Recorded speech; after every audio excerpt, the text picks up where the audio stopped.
Well, thanks so much for being here. Thanks so much for just taking time out of your busy evening. I know what it's like to live in the Bay Area.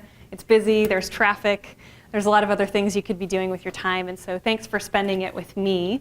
It was great to see just the mix of people in the room and get a sense of what you're here for, and I'm really excited to see that there's a lot of people in seed stage, even just kind of thinking about business ideas, because that's really my sweet spot. I love to work with people when they're just in that early phase, kind of concepting, pitching their idea. They're really kind of searching for their story. That's where I love to come in and help. So I know you're going to get something out of tonight. I'm going to find out how to use my clicker here so we can... Hey, it works. Okay.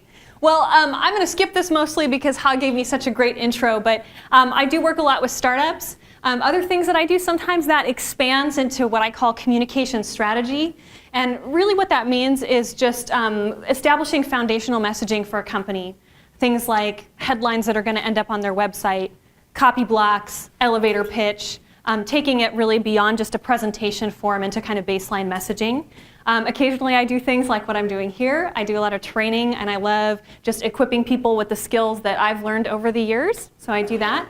And then occasionally I'm working with people that you'd consider a thought leader. So I've worked with a couple of former athletes who were retiring at the very young age of 25 and 34 from their prestigious career to then go and do some public speaking, so helping them develop their platform.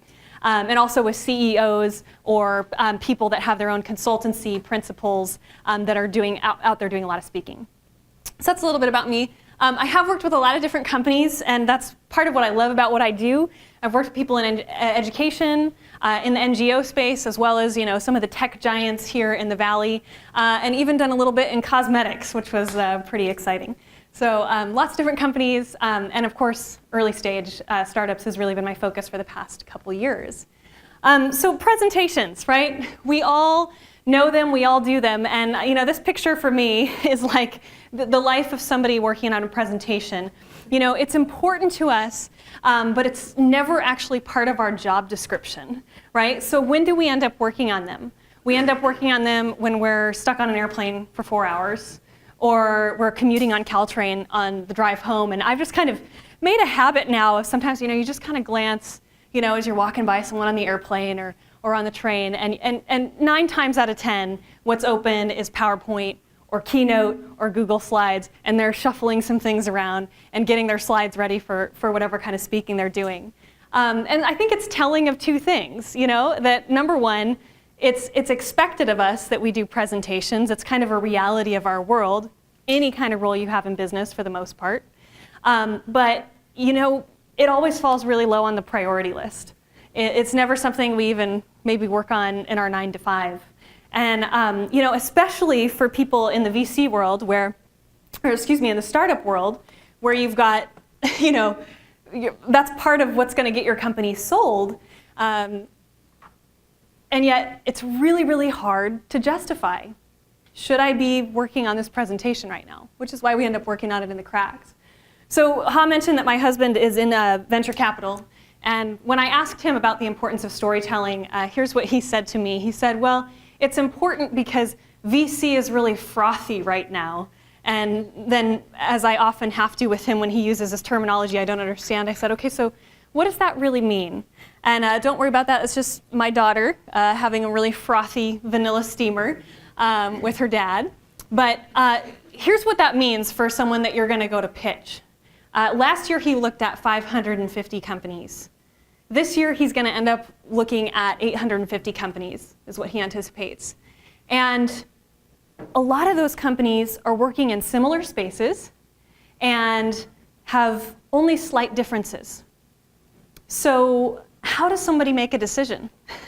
It's really, really important to have that narrative that sets you apart and differentiates you, because that's going to tell the story that will open the door.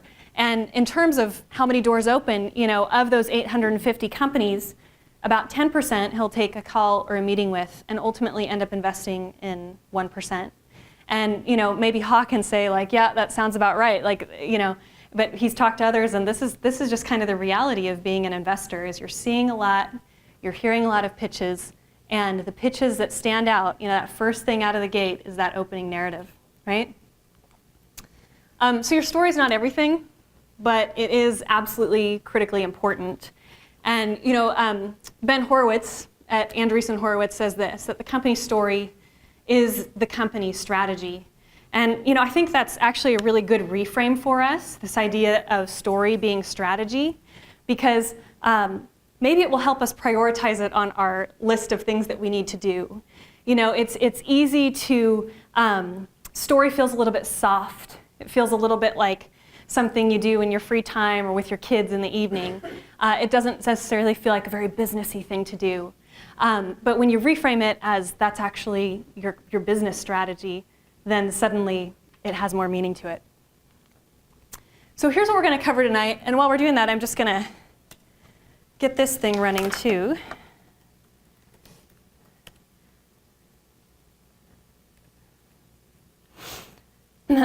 So there's really 3 ways that I want to equip you. First, we're going to look at what I call the high concept pitch. And this is something that I think is worth spending time on because it's probably what I see most people miss in terms of their pitches. They just kind of gloss over this part of it. So we're going to spend a little bit of time on that.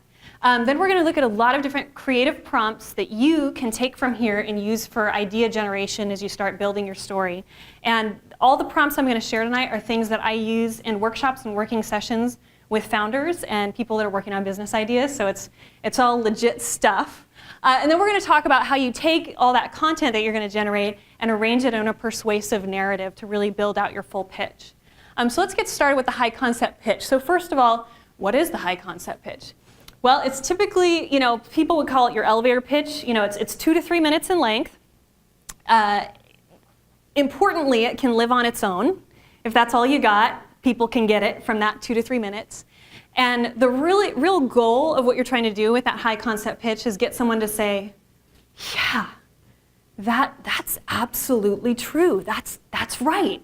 You're wanting to get the head nod. That's the whole goal with the high concept pitch. And if you can start getting the head nod early in your presentation, then you're going to get them to lean into the rest of everything you have to share. So it's absolutely important. All right. So there's 2 high concept pitches that I'm going to talk about. The first one is simply what I would call the problem solution. For people that actually do the high concept pitch, this is kind of their go-to. And what it is very simply that you introduce, here's a challenge, a need in the world, and here's how we're going to solve it. So we're going to watch a video that's going to give you an idea of what this looks like in action. So this is going to be about 3 minutes. And what I want you to do, actually, before I start this, I want you to have a piece of paper out if you don't already, or your laptop or something you're taking notes on. And this is what I want you to listen for. I want you to listen for phrases. This is going to be Aaron Bali. He's a co-founder of Carbon Health. I want you to listen for phrases that he uses that, to you, kind of instigate this idea that he's laying out this problem solution. Like, here's this challenge in the world, and here's how we're going to solve it. Okay? So do that, and then we're going to talk about it after. And it is time to bring out our final finalist. That company is Carbon Health. Presenting for Carbon Health are Aaron Bali, Tom Berry, and Greg Burrell, MD.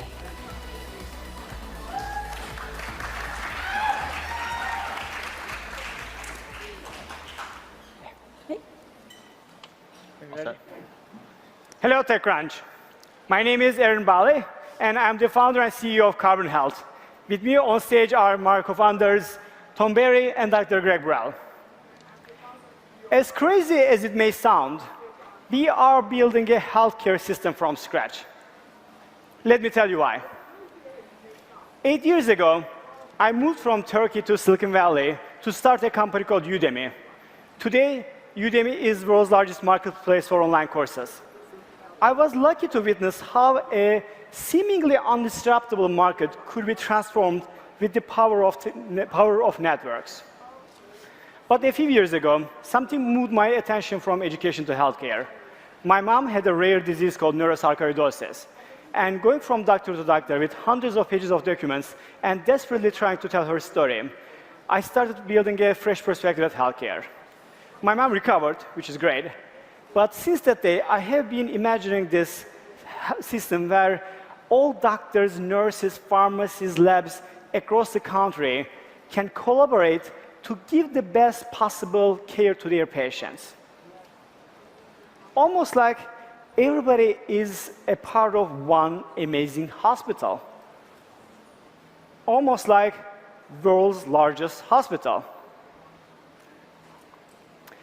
But obviously that's crazy, right? There are a lot of things that make up a hospital. You just can't replicate them, right? Isn't that so? I'm not convinced. Let's take a look. At its core, there are doctors in hospitals. They give the actual care, and they are the heroes of the system.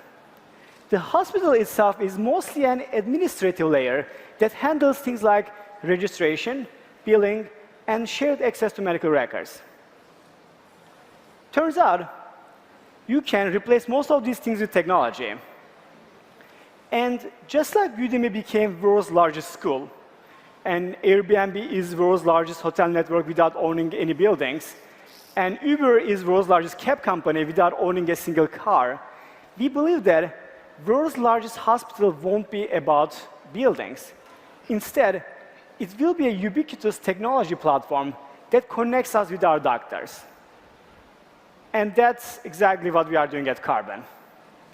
I'll let my co-founder, Tom, show you guys the product. So that's his high concept pitch. So let's hear from the room. What did you hear that Aaron shared that really was language that jumped out at you as kind of setting up this problem solution? The example of his mother, where everybody's had an experience. I think most adults have had an experience of having Yep. being sick and having to explain to various doctors what's going on. Yep. So tells the story of his mom. Okay, what else? I thought it was important that he immediately established credibility when he said he was the founder of Udemy. Udemy, Yeah, right? you're just like, okay, Yeah. I believe it. You're like, okay, yeah, we know he's legit, right? Okay. Yeah, so credibility. What else? We did company comparisons in regards to get us to buy in, like how Airbnb doesn't own any buildings, but they use technology, and that doctors actually give the care, that the administration level can actually be tackled by technology, and then he used those companies to show that this is feasible. Yeah, absolutely. So he used metaphors, right? He said just like Airbnb is the world's largest hotel network without actually having any hotels, right? So really. Isn't that crazy and impossible? Let me actually tell you how I'm going to do it, like the overall. Yeah. Yeah, that's really good insight in terms of that language that he used. There was even a place where he said, like, certainly you couldn't get rid of the hospital, right? I'm not going to get this word for word, but is that so? I'm not convinced, right? So he kind of took this assumption that we all believe, well, you can't get rid of hospitals, of course. He goes, why not, right? What is the hospital? It's primarily the doctor. The doctor is the hero. He actually said that, right? What else? I like that he started by saying, I'm building X, and let me tell you why. Yeah. I'm building.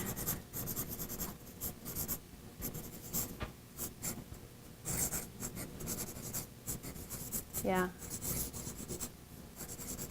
Okay, great. Yeah, and I'm just going to add the I'm not convinced.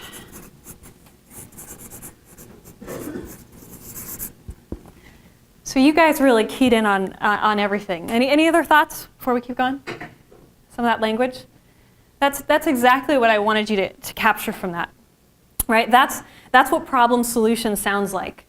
It sounds like statements like, but obviously that's just crazy. There's a lot of things that make up a hospital. Is that so? I'm not convinced, right? All of those things. Let's get back into play mode here. Are what problem solution sounds like. Okay, so that is one form of the high concept pitch. The next high concept pitch we're going to look at is basically what I call the world is changing, hence our company. Okay, so if you were a filmmaker or working on a play, you would call this the inciting incident. The inciting incident is something that happens to the protagonist at the beginning of a movie or a play that becomes the thing that causes them to make a change. So for instance, the inciting incident in William Shakespeare's Romeo and Juliet is obviously the moment when Romeo and Juliet meet at the party. The inciting incident in Finding Nemo is when Nemo's scooped up in the net, causing Marlin to courageously leave the reef in search of his son. So it's something that happens to the protagonist. And I think that's really key and critical in this version of your high concept pitch. So similarly, let's watch one. Now this one, you guys are going to think, why did you pick this one? But it's really interesting because it's this was from a couple years ago. This is Evan Spiegel, the founder of Snapchat, or Snap as it's called now. And it literally looks like he did it in a conference room with a notebook, paper, and some pens. And it's kind of blurry, actually. But so super low quality video. But listen for the content, and here's what I want you to listen for. So same thing, kind of get your pen out and listen for what is that language that he uses that says, okay, the world was a certain way, now the world has changed, hence our company, right? That's what you're listening for. Okay, let's start. I was talking with a couple friends of mine the other day, and they were telling me some stories about their children, and they were so confused because they found their kids taking like a zillion pictures a day, right? Pictures of things that their parents would never take pictures of, and it didn't seem like their kids even cared what they looked like. And it seemed like that was really a great way to explain what Snapchat is. And Snapchat really has to do with the way that photographs have changed. So historically, photographs have always been used to save really important memories, major life moments. But today, with the advent of the mobile phone and kind of this idea of a connected camera, pictures are being used for talking. So when you see your children taking a zillion photographs of things that you would never take a picture of, it's because they're using photographs to talk. So you can think about, then photographs really being about saving a memory. Now, photographs are really used for talking. And that's why people are taking and sending so many pictures on Snapchat every day. One of the best ways to understand this change is really looking at the evolution of social media. So when social media started, it was based on the desktop computer, and it was about accumulation. So you would take 1,000 pictures at a party, and you would upload your 100 favorites to the internet, and all of your friends would look at them and comment on them. And now, the mobile phone has really empowered this idea of instant expression, which is really showing someone where you are and how you're feeling in the moment. And this is important as it relates to identity, because really that's one of the things that's at the core of social media. And accumulation was really about this idea that identity is everything I've ever done. So you have all the pictures of everything you've ever done, and that's who you are as a person. But instant expression changed that, because instant expression says my identity is who I am right now. It says I'm the result of everything I've ever done, but I'm not really the accumulation of all of that stuff. This sort of brings us to Snapchat, and I thought it'd be helpful to kind of show the three screens of Snapchat. Okay, and so kind he of goes on explain to how the basically app do this works. little hand sketch demo. And I didn't go on to Carbon Health, but what they did right after that was they went into a demo as well. So let's hear it from you guys. Let me get to the next slide here just so we're tracking. What does "the world is changing" sound like in that little Snapchat pitch? What did you hear language-wise? I'll put this over here. It was like historically was this and now it's that, or the evolution of social media. So you laid out all the breadcrumbs and connected the Yeah. dots.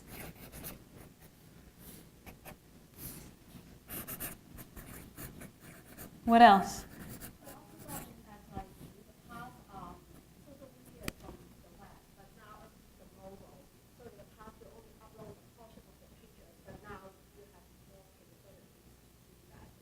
Yeah. So that smartphone being really central, right?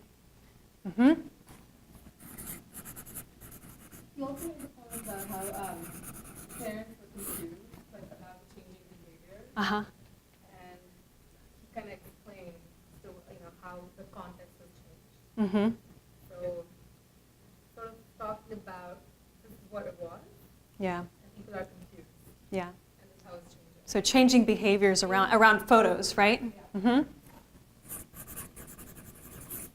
I think he also kind of helped establish the market.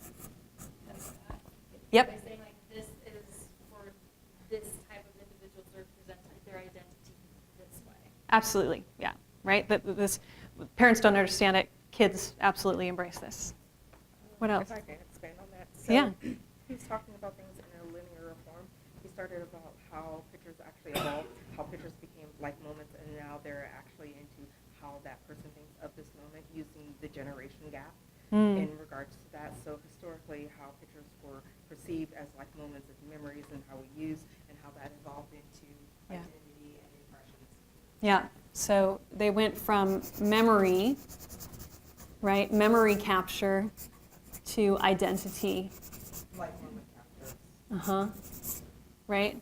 I think that was really fascinating to me as I was watching this because he actually goes all the way in this big, world is changing pitch to say how we define our identity has changed. That identity used to be this accumulation, and now it's kind of this in the moment thing. I was like, whoa, like this is big, right? He's talking about big things, and if you notice, he didn't mention Snapchat one time. Okay, so very different from Aaron Bali, because Aaron Bali mentioned Carbon Health right early on. And both of these work, right? Both of these work, but this is really, really fascinating. And this, I think, is the harder one to find, for sure. Anyone else want to add any thoughts before we keep going? Yeah. The last thing I want to say is that it seemed like at the end he put folks at ease. Like this isn't some crazy, weird, erratic behavior. They're just talking, right? This is just talking. Yeah. Everyone's just talking to laugh. Okay. What else? I saw another hand. I thought that it was kind of using like almost like a PC Boys riff, like parents just don't understand. Parents just don't understand. Right? Like, Yeah. the kids are just taking pictures, like they don't even get it. I don't get it either, and that's why. Yeah. So what does that infer in terms of how does that? I mean that's a direct support of this idea. Parents don't get it. The world is changing, right? And there's people that don't even really kind of understand this yet because it's so new. I mean, it opens it up for a first-to-market strategy and opportunity. Mm-hmm. Of hey, I caught on to this before anyone else did. Yep. Now we're doing something. Yep. Yeah. One other thought. I like that he's not saying we all geniuses, we all create and change. The world is old and outdated, and we all create and change. He's saying the change is already here, Yes. and we all better suited. The changes happen, it's reversible. Right.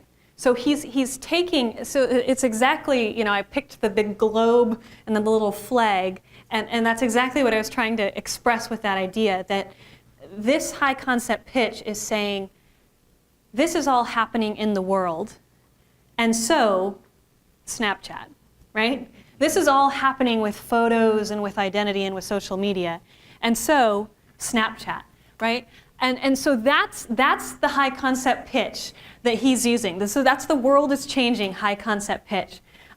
So we're going to do something together here, and what I want to do is I want you to go ahead and, well, I was going to have you partner with someone, but let's do this. Let's maybe take a volunteer, and we're going to help you brainstorm some trends if you're bold enough to volunteer your idea.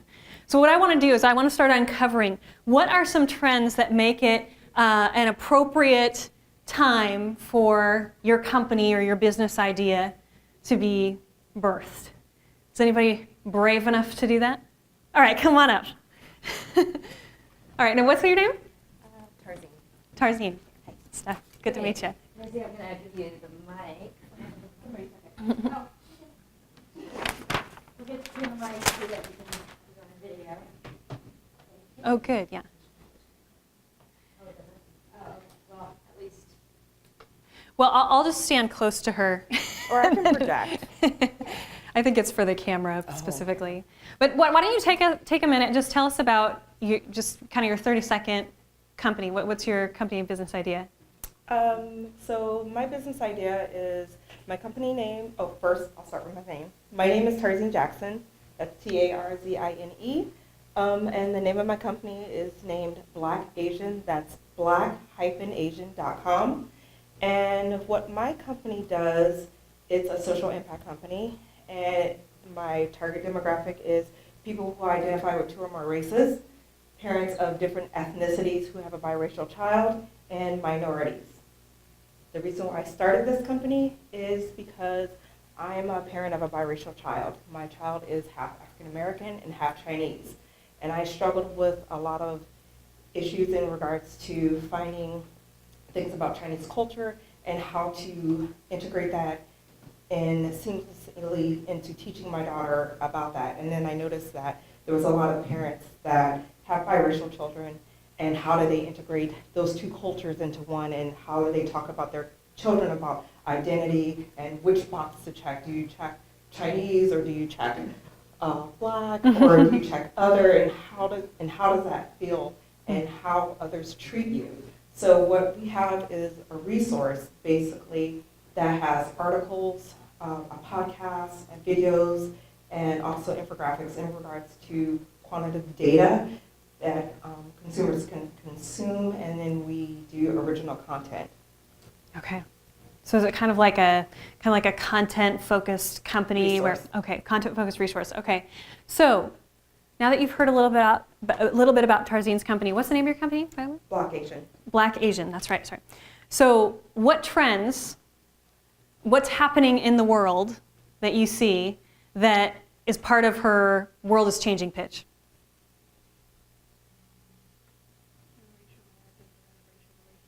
Interracial relationships, okay, yep.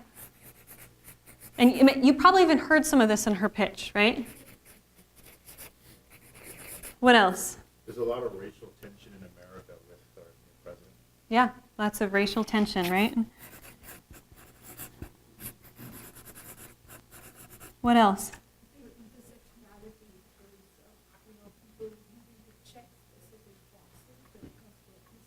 Mm-hmm.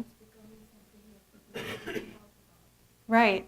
Yeah. So it's almost in some ways connected to identity, right? Okay, I have to fill out this form. How do I fill out this form? You know. So. You're also at a unique place in terms of the technology that you're building to be able to access like cultural references and cultural resources in a more immersive way than just books. You can do videos, connect with people in other countries for that, like, from the technology platform. So where technology's at in terms of the content that you can be sharing at this time. Yep. As well as looking at like communities and how social groups are doing that. Yeah. Yeah, we were like all that. Mm-hmm. In fact, we're partnering with Stanford, UC Berkeley, and Cornell right now. In regards, they gave us, well, I have a couple of researchers that's helping me with the theoretical models. Mm-hmm. Cool. Any other thoughts? Yeah. Just a general transition from historically, right? People lived in clusters, right? You know, off lakes, right? Like they were kind of, the communities were much more homogeneous, right? And now, you know, the communities are much more mixed, and families are also much more mixed. So just the way we interact and marry and live and work, you know, is becoming more complex in a sense, right? More heterogeneous. Yeah. There's one important thing that somebody's missed that I said: culture sharing, understanding. That's a big part, because a lot of some of the racism and some of the myths is built off of not understanding of their cultures. So if we start understanding of their cultures, we can minimize that. And we can minimize some of the hate and some of the not understanding about that person's culture. Yep. Well, and I think that is kind of your answer to the world is changing pitch, right? So when you're talking about racial tension, and you know, I liked, is it Elena? Elena, the language used of like, historically, or what was and what is, right? Because that's getting into kind of painting the picture of why it's needed now. This isn't how the world has always been. And so hence the need for culture sharing, right? Okay, great. Thank you so much. Thanks for volunteering. Thank you. I know sometimes it's kind of an on the spot thing. I'll make sure this is off. Or at least muted. Okay. Okay, let's keep going. So the Trends Brainstorm is basically one way that you can start building this narrative. And one thing that I want to say is that the Snapchat video, that was from like 2 years ago. So I think it was 4 years after Snapchat was founded. So sometimes this pitch evolves. Well, your pitch is always going to evolve. But I think especially the high concept pitch, it kind of takes a little time to find your bearing. And the simpler high concept pitch of the problem solution, which is what you heard Carbon Health pitch, which is a very early stage, seed stage company right now, it is totally an okay place to start if you're struggling with this. So just know, like, this is hard, deep work. Okay, so now we're going to move into, okay, we've got our high concept pitch. What does the rest of the story look like? Yes. So what's the process to like getting a really good high concept pitch? I always start with the Trends Brainstorm. So you start talking about, okay, what is happening in the world right now that's new, that has shifted, that makes it the right time for our company. And I think that, even in the Carbon Health pitch, and we're going to look at this a little bit more as we unpack some of these other tools.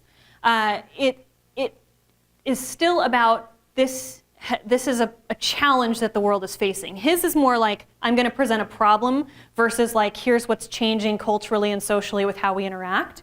But it's still looking at like, here's what's happening in the world, hence our company, right? It's just more from a problem solutions standpoint. And we're going to talk about that more, Chris. Yeah. Kind of two questions. One is, can you talk about how to choose which is the right pitch for your company and the problem solution or the world is changing, as well as depending on whether the company is a vitamin versus a painkiller, your thoughts around that? Like, which one would? Depending on if it's a vitamin versus a painkiller? Yeah, what do you like mean? what your company's value proposition is, either Yeah. like making something better or solving a pain point, like an aggressive pain point. Yep. So we're going to talk about value proposition in a little bit. In terms of which one you choose, I think you really just have to test it. And I will say that if you're developing what I call a flat deck, which is a deck that you have to like send in advance and you don't get to be there to present, the problem solution structure works a little bit better. And if you get to actually sit down and talk with somebody, then I think if you've got a world is changing, test it. And just test it on a lot of people and go like, are you convinced? Does it get the head nod? That's what you're looking for. You're looking for that early head nod. And the thing is, you're not trying to educate them with this. So if you have to spend a long time trying to convince them, scrap it. You should get them going, yeah, that's true. Oh yeah, kids take thousands of pictures these days. I don't understand that thing. You want to get the head nod. So that's like your key indicator of if it's working or not. Do you get the head nod? Okay, we're going to work through a lot more of these prompts and kind of unpack this. But the high concept pitch is what you give when you have 2 to 3 minutes.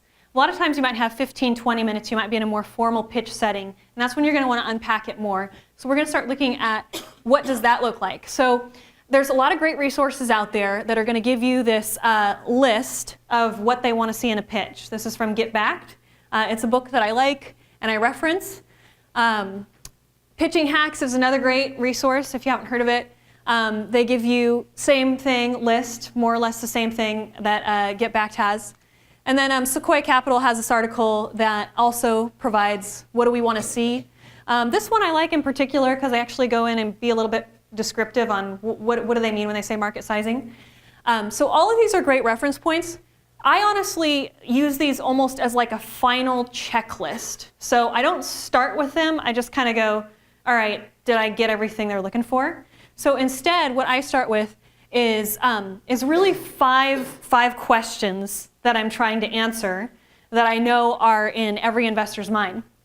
And there's really 5 buckets then of content that I'm looking to develop that will ultimately, some of it will end up in my pitch, some of it won't. So we looked at the high concept pitch. That's what's changing in the world that makes it the right moment for your company. That's the question that you're looking to answer with that. What's at stake is really where you're painting a picture of the size of the opportunity. Okay, and there's a risk-reward component to that we're going to talk about. How your company will change the world. This is answering the question, what does the promised land look like? Like what's the end state when, Snapchat has propagated or Carbon Health has reinvented healthcare? What is that end state? Problem solved.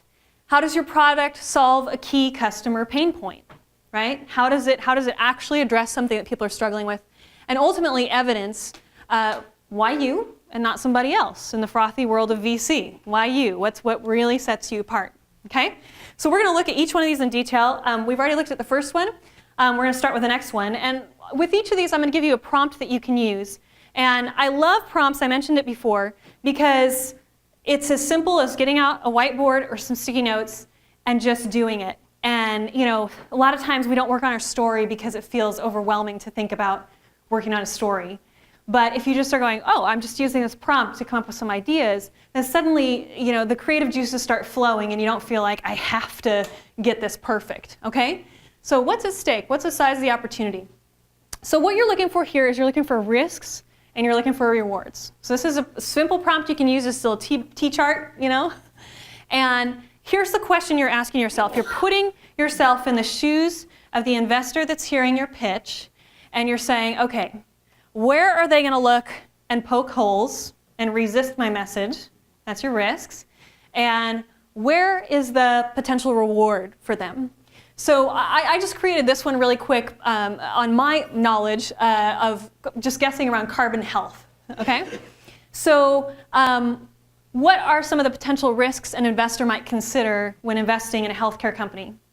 Healthcare is highly regulated, right? There's a lot of hoops to jump through there. Healthcare is pretty slow to adopt change. I mean, I think we probably all remembered when our doctors were adopting Epic and medical records and how frustrating that was.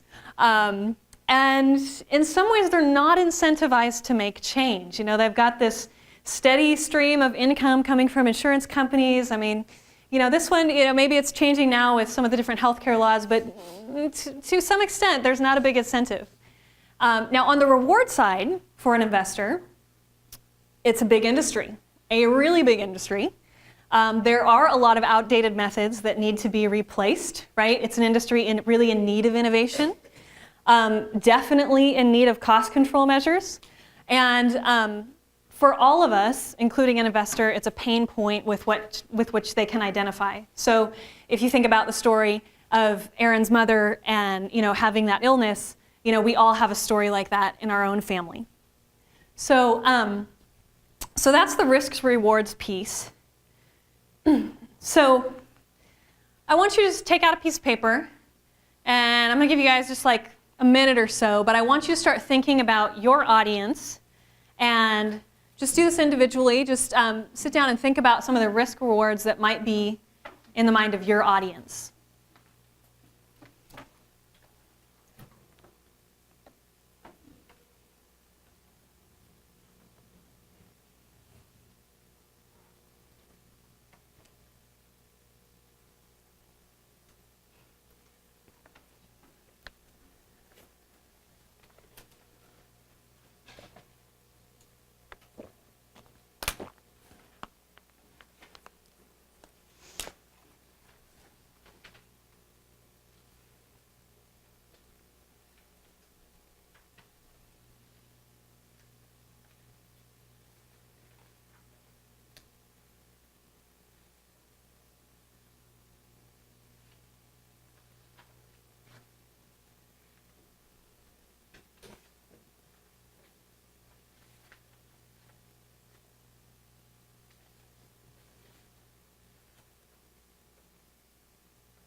All right, so I know you probably haven't had a chance to think about this fully, but did anything come to light in terms of something that you want to share out as kind of give us your little company pitch and one of the risks you were thinking about or one of the rewards potentially? Yes? So we work in education in India. So India's far away. Lots of people wanting to make money. Education's hard to crack, especially in India. And it's a bit controversial. The reward is it's a massive market, it's the biggest one actually in the world. It's a huge industry. As far as education's biggest in India. It's like twice as big as the US. And there's a huge opportunity. Yeah. Yep, that's great. Great example. Anyone else want to kind of share out something that was on their mind? What came up for you? We're creating an AI bot that acts as a personal assistant for families. So this is in a family tech space, basically helping parents survive parenthood. Wow. And all the logistics. And sign me up. Anyway, so the risks, and I literally hear it. I go to pitch events, and even though I win pitch competitions, then getting people to actually invest is a different story, right? Because family tech is not known for good exits. They can't think of any. It is a competitive space, whether the space that I'm currently in, which is calendaring and scheduling apps, or the future space, which is the AI and bot, personal assistant, space. Yeah. And then on the other side is like, it definitely resonates. Like I have every mom and dad hello. Yeah. To say what I'm doing. And then it is a big market if we can crack the nut. Yep. And the business model that we're articulating, they find compelling. Yeah. Good. So for us, it's about, a lot of it is about precedent. Right. Show me a company. Show me a that did company. What type of thing that you were trying to do. So there's going to be something that might help you in a little bit here. Okay, we're going to look at that. Okay, so you guys get an idea then of how this then basically becomes a basis for shaping your messaging. So a risk, for instance, that you need to address, you're going to want to consider what content am I going to have in my presentation that's going to address the issue of regulation in healthcare, for instance. What on reward side, okay, what do I really want to capitalize on and really present this opportunity for what it is so that people don't just get stuck on the risks, right? So doing this really helps you think about the messages your audience needs to hear, whether that becomes in the pitch or something that you're prepared for in Q&A, right? Okay, so let's look at the next one. This is how your company will change the world. So the question that you're answering in the investor's mind, what does the promised land look like, okay? So this is where one of the things I do just through kind of working in this is I'll sometimes ask investors, what are some of the common mistakes that you see companies make, right? And in this particular category, one of the common mistakes I see is that people actually gloss over what their product is and does. And I know this sounds like really, really crazy. How can you do that in your product pitch, right? But I'm telling you, it happens all the time. And one VC I worked with, they said this. I just want to read it to get it. But he said they don't name their product category, so they don't actually call their product anything. Another expressed the idea this way. They're not able to clearly and easily explain what exactly their product or service does. You have to assume the investor knows nothing about your space, and you have to be able to explain it in a manner that's easy to understand. So I think the reason this is a common mistake is that it's so obvious that it's really easy to miss. You just go, well, of course I told them what my product is and does, and yet you didn't. So the easy solution to this that I regularly have startups do is write a single sentence description, and I'm going to give you 3 templates for how you can do that. And this is especially important for your, I used the term before, flat deck. If you're going to do a send ahead, you want to have a single sentence in there that quickly says, this is our product, this is what it does, okay? So I'm going to go through 3 templates and show you some examples. So simplest one, what it is, who it's for. So what you're defining here is you're getting the product category and the domain, right? Who does this impact? So here's an example. Rumbix is a field intelligence platform for construction. So that's our product category, and that's who it's for, okay? Common is communal living for millennials. What it is, communal living, and who it's for, millennials, right? Gettable is construction equipment networked. So we understand it's kind of this network around construction equipment. Obviously, it's for construction. Construction is in there. Kind of throw it all in one. So this one's great. It's great, number one, because it's pithy, right? It's really easy to memorize, easy to say. But the biggest stumbling block, I think, with these happens a lot for tech companies. When you're working on like a new tech and you're going, okay, well, we don't want to call ourselves business intelligence because that has like all this baggage with it. Or we don't want to call ourselves like visualization software because that's not exactly what we are. And so you end up kind of waffling in the middle and saying like, we're not actually going to say anything. Or you go, we're going to actually come up with a brand new term. This can and cannot work. You have to invest a lot in it if you're going to give it a brand new term. One of the times that I saw this was with Omada Health. They used the term digital therapeutic, and they kind of coined this term. And then a bunch of people moved into the medical space and doing similar things, and they started using that term as well. So it worked out in their favor. But a lot of times that can be a big barrier because people go, I don't know what you are, right? So that's one template. This one's a second template. This is key benefit, primary differentiator. So slightly different, but still nice and pithy, right? What you deliver and what's unique about how you do it. And this one I like to use with companies that are more service-based and less product-based, right? Because you don't necessarily have a product category. So joy mode, more fun while owning less. And if you're curious, this is a service that apparently will just come and you'll go like, oh, I'm gonna buy the barbecue party for my backyard. And they just come with like everything you need, including the barbecue grill, and it's done, you know? So you don't have to own the barbecue grill to actually throw a grill out, barbecue, whatever. AeroFS, sync all your stuff with or without the cloud. So again, works for services like Joy Mode, but also works for technology, right? So it says very simply, what's that key benefit? Okay, so the third one, someone mentioned value proposition earlier. So we're going to talk about value proposition, and this is a template I use for that. So this one's getting a little bit more detailed. You're naming product category, you're naming the target customer, and you're naming the key benefit. And this one's really helpful in terms of the key benefit, because key benefit's going to help you start really getting to the promised land idea that you're wanting to convey, right? So here's an example. This company is a software-only orchestration platform that lets service providers and large enterprises create low-latency cloud infrastructure anywhere, at any scale, on any network. It's a mouthful because it's tech, but you do get the promised land thing of low-latency cloud infrastructure anywhere, right? Omada, I mentioned them. 16-week online digital health program that coordinates everything people at risk for chronic disease need to embrace lasting change.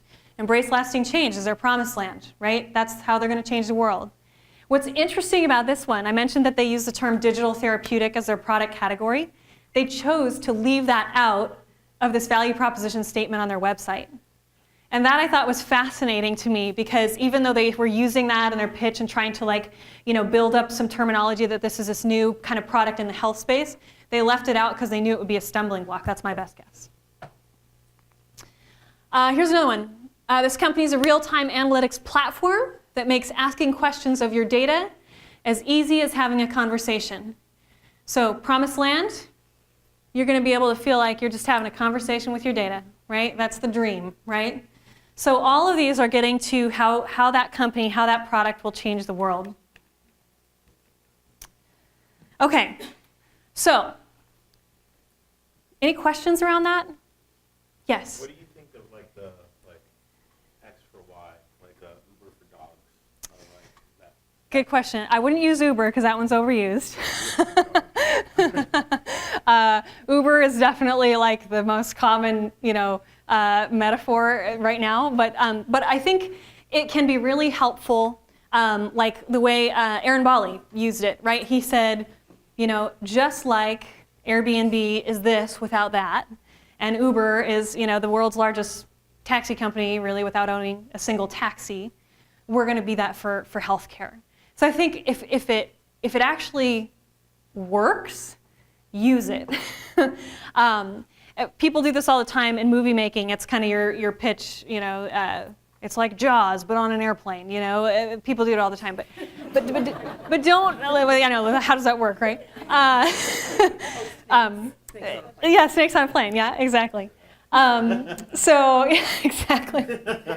So use it if it works, but don't do it if it's a stretch, or again, like test it out, right? Test it with some trusted friends, some people that you can pitch, and try to, the picking the one that everyone gets, everybody understands Uber. That's why people pick it so much, but now it is kind of like overused and everybody thinks they're going to be the Uber of everything, and so, leave that one to the side. Okay, so I want to just show you guys, regardless of how you feel about how the election turned out, I just have to ask you, who presented a better promised land in their campaign slogan? Trump. Make America great again. And to me, this is just such a huge example of the importance of promised land. Clinton's campaign, I'm with her. This is a stance, it's a position, but it's not a vision for the future. And so, to me, this is the best example. Another guy that's in the storytelling space was talking about this, and I was like, oh, you are so right. She didn't present a promised land. And we all know what we're living in right now. So, all right, pitch content. Problem solves. We're going to move on to section 4 here. So what is this content we're looking to generate for problem solved? Well, the question that we're looking to answer is, how does your product solve a key customer pain point, right? So this could actually end up being several beats of your narrative, but it's all about pitting the old world against the new world over and over again. So, one prompt that works really well for this, if you're just trying to do kind of fill in the blank prompt, would be, it used to be, but now you can. And we were using that a little bit. Historically, it was this, but now it is this, right? So you're looking for contrast. And this is another place, though, where mistakes happen. And this is one that investors talked about a lot, that people come in and they make the problem so complex that you're just like, there's no solution for this, right? This is way too complex. So this is a big mistake. And so I think there's 3 ways to avoid this. And basically you're solving for complexity by either using an analogy, or it could be a metaphor, choosing targeted data, or telling a story. So we're going to look through an example of each of these. Okay, so this was where I was working with a company in a very crowded space. Business intelligence, business analytics is a very crowded space right now. And they were innovating in that space. And so we knew we really needed a strong story, some strong messaging to come out of the gate with, really differentiate themselves. So we did this analogy brainstorm where we started with this idea of, today, business intelligence is like, and then we brainstormed a whole bunch of ideas. The printed Zagat guide, cut flowers dying in the vase, static, it's like a hardline telephone, it's like waiting for the road to be paved in front of you. One of the biggest problems with business intelligence is the time lag between, I need to know this about my data and it takes me 3 weeks to get this report. So that was speed was a big part of their value prop. And so that's where a lot of these kind of came from. So then we wanted to build on that. And so then we asked, but with us, it's like, what's it going to be like? And we did the same thing, and we just brainstormed a bunch of analogies. Well, it's like a Tesla software update. It's like a self-driving car.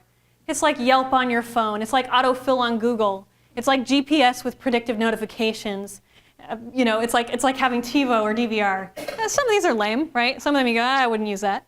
But some of them actually can generate some really good ideas. And that's, I think, one of the rules of brainstorming. If you're not familiar with brainstorming, the rule is you always say yes and. You just keep building, you keep going, and you're going to get somewhere. And I want to just show you, for this one, some of these actually went together, right?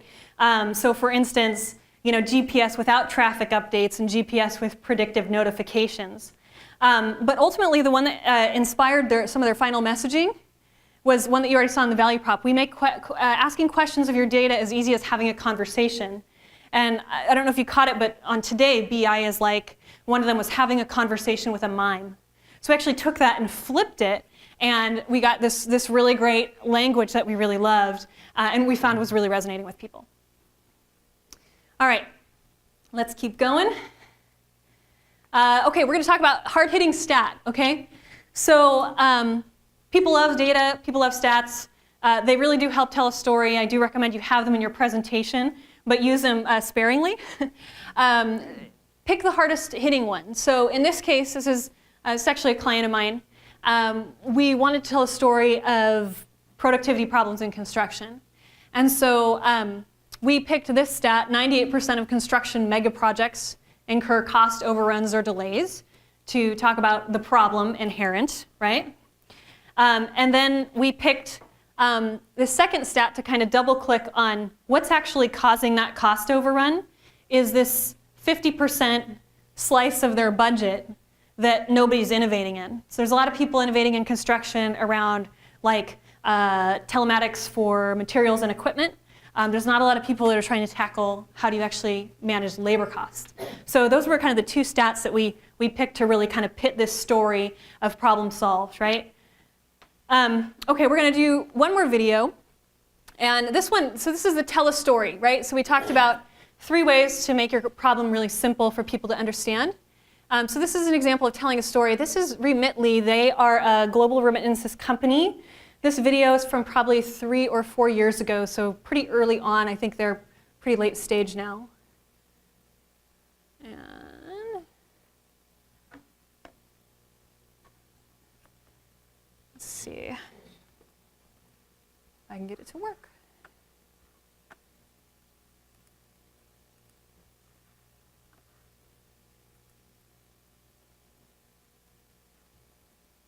Well, 2 out of 3 videos ain't bad, I have to say.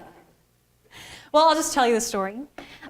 So what he used, is anybody familiar with having to send money overseas? Okay, yeah. I'm familiar with it only because one of my first jobs was working in a grocery store, and I worked behind the booth where people came to do Western Union, right? And so I'd actually, people come, you know, they'd give me their money, we'd go through this whole funny computer and send that money overseas, and it would take like 7 days or something for someone to get it in Mexico or for the Philippines or wherever. So there's a whole lot of steps you have to go through, and it's actually really expensive, and it takes a lot of time, you know, for that money to be available to your relative or your friend that's overseas.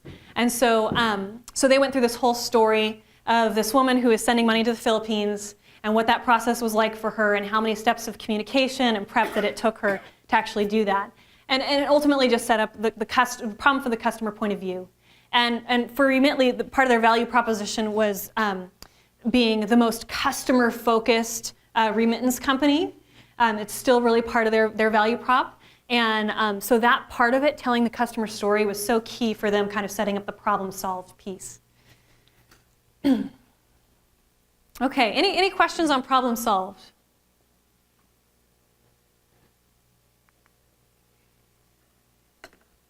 All right, we're going to keep going. Okay, so we're going to do a little brainstorm.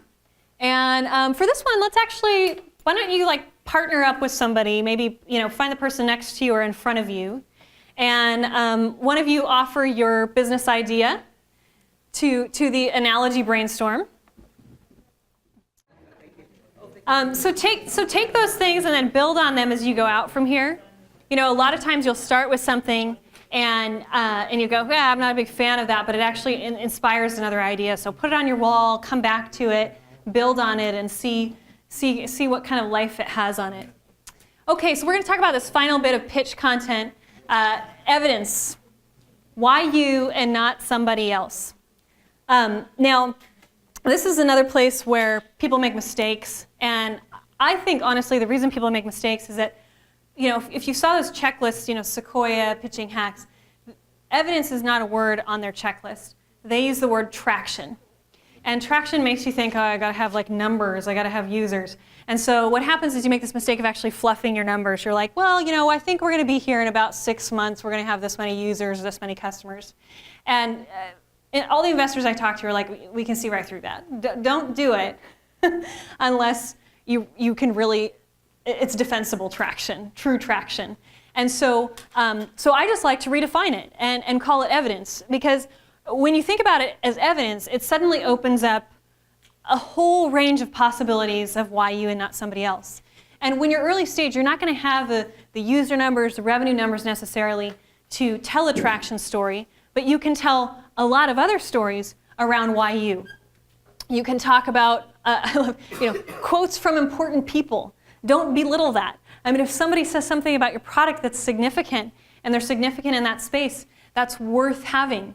It could be early results from a pilot or from some beta testing. It could be the fact that you have a really defensible IP. Maybe you're going through a patenting process. All of that kind of stuff becomes the answer to this question, why us and not somebody else, right? So what I always tell people to do is look for what you're strongest at and then just amplify the heck out of it. So one of the companies I was working with, they're working on a risk management software specifically around the issue of forced labor in supply chains. And one of the things that became part of the why us story for this company was that there's new regulations right now in the UK and the US, just kind of on the cusp, that are telling companies you need to have more transparency into your supply chain. And so they're needing to meet these standards. And of course, a software platform like that is going to help them do it. It's going to help them get to a more granular level of understanding risk in terms of forced labor in their supply chain. So new regulations in the UK and the US actually became part of this why us story. It was really a timing piece more than anything else. So amplify the heck out of it, and then speak with absolute conviction. I love this quote from Chris Sacca: "Conviction about the inevitability of success is contagious." And the context in which he shared this was he was getting pitched by Kevin Systrom, who's the co-founder of Instagram. And he was really skeptical about Instagram. He just thought, I don't know this is going anywhere. But he said Kevin spoke with such conviction that they would succeed that he ended up investing. And we all know Chris Sacca picks winners. So I think that was really, really powerful, just saying, speak with conviction, speak like you really, really believe it. So this is a question that I like to ask, and you guys can take this with you because we're running out of time, but how are you delivering value right now? And see where that takes you. And look outside of the bounds of just my product or my idea, and even you as a person, right? Your credibility in this space, right? What you know about this space, what you understand about it. And that might start getting you to a place where you start understanding, what's my why me story? What's my why us story? What's the value I'm delivering right now? Okay, so we've looked at all these 5 buckets of pitch content. And once you've explored them, once you've done some prompts and you've generated them, go back to the checklist, see if you've hit on everything that those investors are looking for, market size, all that kind of stuff. And these are the tools we use, right? So these are the things that you can use on your own, you can build on a little bit further. And then hopefully what you have is a wall in your office that looks something like this. Tons and tons of ideas, tons and tons of content, tons and tons of sticky notes that you're going to work with to actually start putting your presentation, your pitch together. These are a bunch of my sticky notes that I use. My office wall almost always looks like this, and once I get done with one, I move on to the next. And then what you're going to do is you're going to put it in a persuasive narrative, right? So you're going to put a structure around it, and you're going to start saying, okay, this idea stays, this idea goes. And structure is really what makes a story a story. Without the structure, you just have basically, like a grocery list. You have this collection of things, and it's comprehensive, it's thorough, and it's really, really helpful, to have on you, unless you forget it. So contrast that idea with a meal that you've eaten. So you go to the grocery store, you forget your list, right? A bunch of arbitrary items. You go to the grocery store and you're making tacos. You've made tacos before. You've eaten tacos. You've smelled tacos. You've probably had a couple memorable taco eating experiences in your life. So you're going to be able to remember so much more what you need to get, even though you forgot your list, because it has meaning. And that's what structure does with story, right? It takes all of the things in your pitch, you put it in a structure, and now it has meaning. Now it's memorable. Now it has familiarity to it, right? So this is Nancy Duarte's Sparkline. Nancy's the CEO and co-founder of Duarte Design. And this is what she uncovered as the structure that great presentations use. And you know, a couple things you'll see in it. First of all, there's this contrast between the world as it is and the world as it could be. We've talked about that a lot tonight. It starts with a call to adventure. So when we talk about the risk and rewards, that's really going to play into what is the call to adventure? What is that but what if you could moment in your presentation? We talked about the promised land, generating ideas for what's that imagined future. That becomes your new bliss. That's where you end this thing, right? And a lot of times people don't have that new bliss ending because investors start interrupting and things like that. So you want to really kind of get that in there and get it nice and tight, right? So all of this is where you take your ideas now that you've generated and you drop them in to a structure like this. And some are going to end up on the cutting room floor and some are going to stay. But this is kind of what it looks like when it's on my wall. So I've generated a bunch of stickies, and now I'm going to start bucketing them. And what I'm looking for is I'm looking for contrast. I'm looking for turning points. Do I have enough turning points in my presentation? Do I have enough moments where I'm saying this is the world as it is, but this is what it could be? And that's kind of what you're going for. And the last thing you want to do, and I think this goes without saying, but I'll say it, is don't go into PowerPoint or Keynote or something too early. Because the moment you do that, you start creating just slides. You start creating individual slides and not a story. So I stay in sticky notes until I feel like I have a cohesive story and even most of my cohesive visual ideas spec'd out, and then I start building the slides. And the times when I haven't done that, I regret it and I go back to my sticky notes because I'm like, I can't think in this software. It's just, woo, you know? So that's really what you're going for. You're going for contrast. And that's the key idea of what you're looking for in your structure, right? You want there to use the meal metaphor, be a lot of depth of flavor in what you're creating, and that's what contrast does. And I want you to remember this. This is advice from that Get Backed book, that your pitch is your first prototype. And I think it's really true that a pitch should be treated like a prototype because it evolves over time. It's interesting, Remitly, the pitch that didn't play, I watched their pitch from 3 years ago, and then I found a more recent pitch, and it's absolutely evolved. And what's interesting, you can go look if you want, it's evolved from more of this kind of problem solution piece to a more big idea story around why telcos are not going to be kind of the crux of where the mobile wallet future is. So they're telling a bigger story about their industry than just the problem that they set out to solve.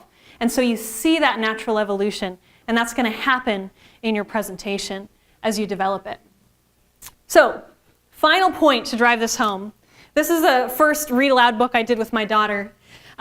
She's 4.5, and I wanted to start slowly weaning her off of picture books and into chapter books and using her imagination more. And so I picked up Pippi Longstocking. How many of you read Pippi Longstocking?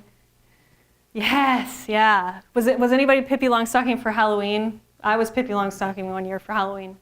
And as I was reading this book to my daughter, and she loved it, by the way, I just was remembering all these great memories came back of all the books that I read with my parents when I was a child and all the ideas that I got from that, right? Now, I cannot tell you the first fact that I learned in kindergarten. I have no clue. But I can tell you many, many, many of the stories that my parents read to me, and even some of the ideas and even quotes from some of those stories. I mean, some of my favorite quotes are from Winnie the Pooh, right? And I'm getting reminded of those all the time as I get to read to my daughter the same story. So I just want to encourage you, use story, take some of the power of what story is and this way of putting an idea in somebody's heart and brain that stays there that information cannot. And don't be afraid to use it in your pitch. So thank you so much. I'm going to be around. I know we're kind of up on the hour, but we've got a little time. We probably have time for a couple questions. Yeah. If anybody has a couple questions they want to ask with the bigger group, otherwise we can Yeah, and I'll hang around as well. So any big questions, burning questions, or you just ready to go get some food and drinks? Okay, go ahead. If you were to work with a client and they had an email deck and then a pitch deck, how different would those decks be? Good question. So I have varying. I'll give you my idealistic answer, and then I'll give you my realistic answer. So because a lot of the companies I work with are seed stage, it's harder to hold that pitch back. People want the flat deck because they want to know, should I take the meeting? And so I always say, work actually from your live pitch and then develop the flat deck. That's the ideal, because your live pitch is going to it's going to incite more of a storytelling feel to it and more of a kind of conversational feel, and then you can say, okay, how do I express this in a flat deck? However, the realistic reality of it, and this is very true with a lot of my clients, is, you know, you're seed funded, you're watching your budget, and I totally get it, right? So I try and capture as best I can, if I'm working on a flat deck, as much of the aspect of that big story as I can. And a lot of times, the way that I do that in a flat deck that I think works well is that you kind of start with more of an opportunity. Okay, here's kind of the dream, or here's the bigness of the market, whatever that opportunity is. Then you kind of go down to problem, right? But what's the state of where we're at right now? And then you bring it back up to our solution. So it's not ideal because you're working in more of a document format versus a pitch, but it definitely is a reality. And you know, I've talked to other people that work in the storytelling space, do similar things to me, and at later stages, it's a lot easier to have it your way, if that makes sense. So when you get kind of Series A and beyond, it's a lot easier to go, I'm going to give you this executive summary, I'm going to come in and give you the pitch, and I'll send you the deck afterwards, right? And then you have a lot more control. At seed stage, it's more important to have that flat deck, and so you do your best with what you can do. It can be done. It can be done. I've seen it done before. I've helped people do it before. It doesn't come across as eloquent as maybe a live pitch, but it definitely is doable. Did that answer your question? Okay. Anyone else? Yes? Can you talk about, you give us a lot of content to put in. Can you talk about the number of slides and how you choose which specific slides? Yeah, good question. I don't really have a number of slides that I go for in a live presentation because you could be on a slide for a second. So I don't even think about slide count. I just kind of rehearse and make sure I know, okay, how long is this running? In a flat deck, however, and you know, maybe we could do like a whole thing on flat decks because that's like a whole different world. In a flat deck, you probably want to aim for 12 to 15 slides. So with that one, it is a little bit more linear in terms of like, I'm going to have the size of my, here's my market, here's my opportunity, here's my problem, and you try and allocate a slide for each, and then just think really creatively within the bounds of that. Yeah. Thank you very much, Stephanie. Awesome job. Thank you.